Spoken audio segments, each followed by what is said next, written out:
Today I fucked up by showing my dad the possibilities of the internet. So, I did not foo today, but I realized I fucked up today. My dad loves reading books. His love for books is on the same level as his boomerism when it comes to computers and everything to do with them. I always remember him reading one of his paperbacks. He goes troughs several books a month.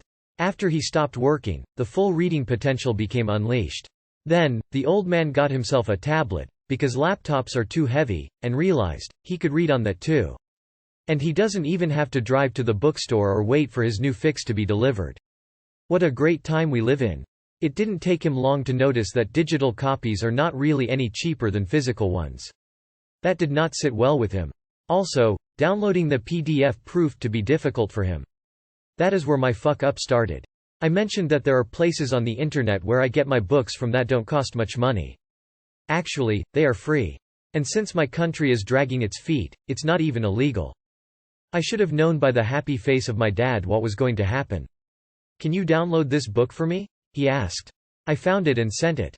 Remember when I said he is going through a lot of books? It is about one every second day.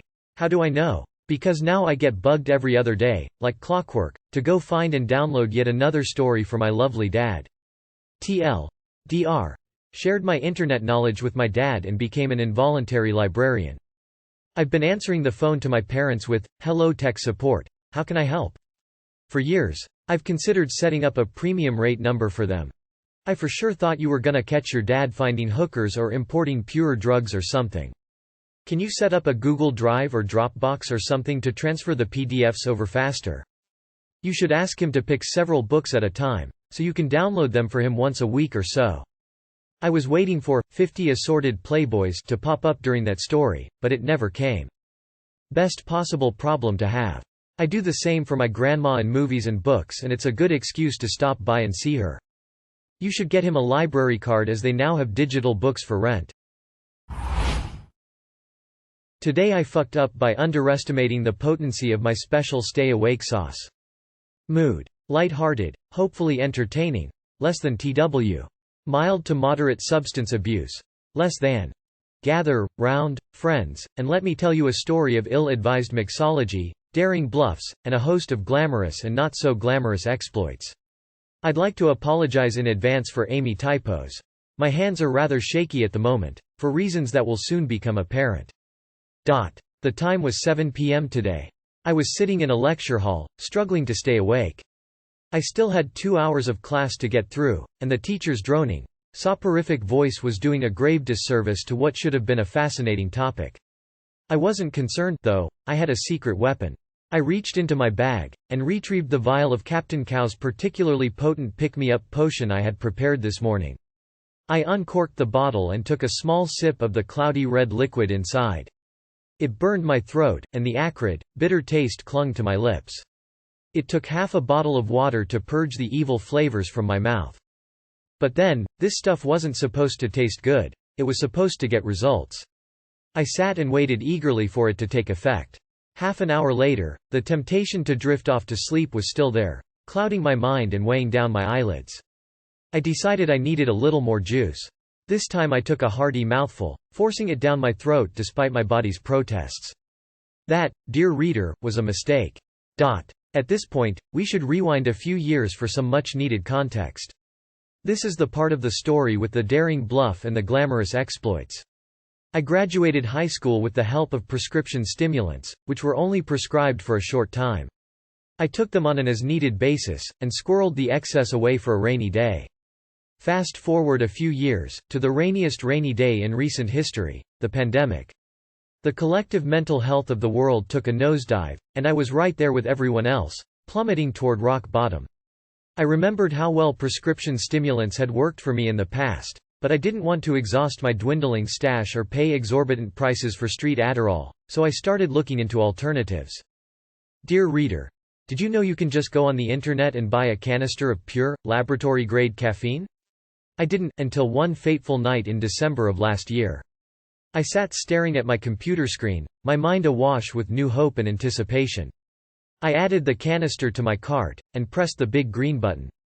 As it turns out, Ordering stimulants, even legal ones, from an industrial biochemical supply company isn't as simple as, just push the big green button. They wanted to know that I was a responsible scientist working with a reputable research institution, and not, for example, a burned-out college student trying to impulse buy enough caffeine to kill a horse. I sat staring at the form for a while, wondering if I was the kind of person who would try to bluff their way through a background check to order soft drugs from a chemical supply company. The bottle of single malt on my desk cast the deciding vote. I woke up the next morning feeling bright and chipper. My brain was designed to be alcoholic. I get anti-hangovers. I sat down at my computer and checked my email. One new message, from a contact at a biochemical supply company. The events of the previous night came flooding back to me. Oh fucking hell ass balls, I thought. They must have followed up with the school. I'm probably about to be expelled. Son of a ass. Why did I think this would work? Heart pounding, I opened the email. Dear Cow, it read. We're writing to inform you that your recent request to be added to the list of authorized purchasers for Cow College has been approved. Click this link to complete your order. I stared at the screen, dumbfounded. I clicked the link, still dumbfounded. I placed my order. I spent the rest of the year adding carefully measured portions of semi-legally obtained caffeine to my tea, making each cup of chamomile the equivalent of 8 cups of coffee. I was back, baby. I got back into cooking. I took up hobbies. I went on dates. I pulled all-nighters. I went from nocturnal to diurnal to nocturnal again. I did all my homework on the roof. Students weren't supposed to have roof access, but I was an exception because I was good at picking locks. I saved my declining grades. I graduated. I decided to take more classes. Which brings us to today, when I decided a swig of Mama Moo's probably potable pep potation was exactly what I needed to make it through my evening class. So, Cow, I hear you ask, what was in this mysterious mixture? Everything, I reply with a shameful grimace. Everything was in it. It was half espresso and half Tabasco sauce, fortified with pure caffeine, amphetamine, nicotine and methylphenidate. 1 sip is the equivalent of washing down a Ritalin and half an Adderall with 12 cups of coffee. A shot glass of the stuff would send an adult into ventricular fibrillation. It's an unholy blend of stimulants and capsaicin in an acid bath. It's an ill-advised, irresponsible and most certainly illegal elixir of inexorable anxious energy. It should never be imbibed. It should be sealed in a lead-lined box to protect future generations. It's a crime against nature. I should be locked up for creating it. So now I lie here in my bed, taking long deep breaths, trying to keep my mind and body under control while the concoction slowly drains from my system. My muscles are trembling, my resting heart rate is 90 bpm, and I can feel the adrenaline and cortisol pumping through my veins. It's a good thing I have prior practice preventing panic attacks, or else I'd surely be curled into a fetal ball of suffering by now. Don't worry, internet friends, I've learned my lesson. Next time, I'll only take 1 swig. Too long did not read. Today, I mixed up a bottle of Sergeant Steer's suspiciously strong stay-awake sauce to help me stay awake through my evening class. It was an unholy mixture of espresso, Tabasco, laboratory-grade caffeine, amphetamine, nicotine and methylphenidate. I underestimated its potency and imbibed far more than I should have. Now I'm suffering through the after-effects of my satanic swill, trying to keep my mind and body under control until the evil brew has run its course. Lesson learned. 1 sip. Only. Edit. I'm kind of floored by how much people have engaged with this, both to appreciate and condemn it, and I'd like to address a thing or two. 1. Everything I've described is a terrible idea, that nobody should imitate. I'm playing up the Chaos Goblin undergrad character to make for an entertaining read. But the truth is all of these decisions were bad ones. In hindsight, a couple honest conversations with a psychiatrist would have been a much better way to address my mental health struggles during the pandemic. Oh well, better late than never, which brings me to point 2. 2. The concern and support from y'all has been heartwarming and eye-opening for me. I've written a lot of comments in the past few hours telling people not to follow my example, and I'm realizing I really needed someone to tell me that too.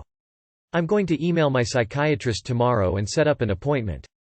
It's long overdue. If you or someone you know is struggling with depression, ADHD, feeling unable to function, know that you're not alone, and there are a lot of great people you can turn to for support. 3. OMG, you guys really like my writing that much? Aw shucks. You know, I recently wrote a short story as a comment in another sub. And I was sad that nobody saw it. I think it's much more well written than this post, so like. I dunno, if anyone is looking for something short and silly to read, you know, right finger left finger. Students weren't supposed to have roof access, but I was an exception because I was good at picking locks. Less than. Ah yes, the rules don't apply to me because I can find a way around them. Lol. Thank you, op, for your well-timed post. I took my Adderall, legit prescription for ADHD, late in the afternoon yesterday. I was fighting a headache, so I consumed my own version of Excedrin by taking Advil, Tylenol, and 200 mg of caffeine. Then I realized this was a true migraine, so I caved and took my migraine medication. I try to avoid it because there's a risk of a rebound headache if you take it too often. Then I had a cup of tea. All of this took place before 7 p.m. It is now 7 a.m. the next morning. I've been on Reddit for 12 hours straight. I feel less alone after reading your post. Solidarity and peace, my friend. I'm finally signing off for some sleep.